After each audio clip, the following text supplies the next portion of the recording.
उधार का बोझ। एक बार किसी वित्तीय समस्या में फंसकर तेनालीराम ने राजा कृष्णदेव राय से कुछ रुपए उधार लिए थे।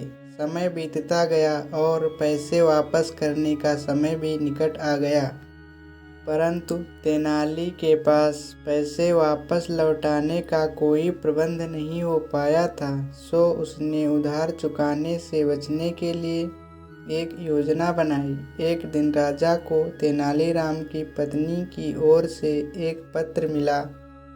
उस पत्र में लिखा था कि तेनालीराम बहुत बीमार हैं। तेनालीराम कई दिनों से दरबार में नहीं आ रहा था, इसलिए राजा ने सोचा कि स्वयं जाकर तेनाली से मिला जाए।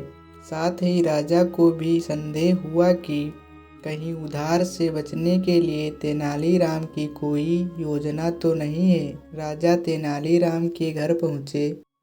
वहाँ तेनालीराम कंबल ओढ़कर पलंग पर लेटा हुआ था। उसकी ऐसी अवस्था देखकर राजा ने उसकी पत्नी से कारण पूछा।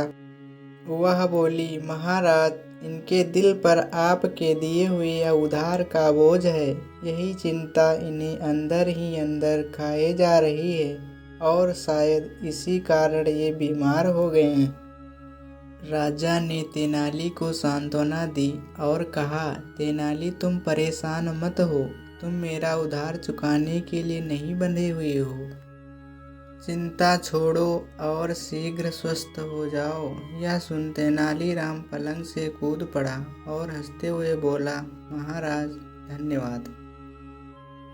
यह क्या है तेनाली? इसका मतलब तुम बीमार नहीं थे। मुझसे झूठ बोलने का तुम्हारा साहस कैसे हुआ? राजा ने क्रोध में कहा, नहीं नहीं महाराज, मैंने आपसे झूठ नहीं बोला। मैं उधार के बोझ से बीमार था। आपने जैसे ही मुझे उधार से मुक्त किया, तभी से मेरी सारी चिंता खत्म हो गई और मेरे ऊपर से उधार का बोझ हट गया। इस बोझ के हटते ही मेरी बीमारी भी जाती रही और मैं अपने को स्वस्थ महसूस करने लगा। अब आपके आदेशानुसार मैं स्वतंत्र, स्वस्थ व प्रसन्न हूँ। हमेशा की तरह राजा के पास कहने के लिए कुछ नहीं था। वे तेनाली की योजना पर मुस्कुरा पड़े। तो दोस्तों, कैसी लगी यह कहानी? आप हमें कमेंट करके ज़रूर बताएं और वीडियो को लाइक करके हमारे चैनल को ज़रूर सब्सक्राइब कर दीजिए। धन्यवाद।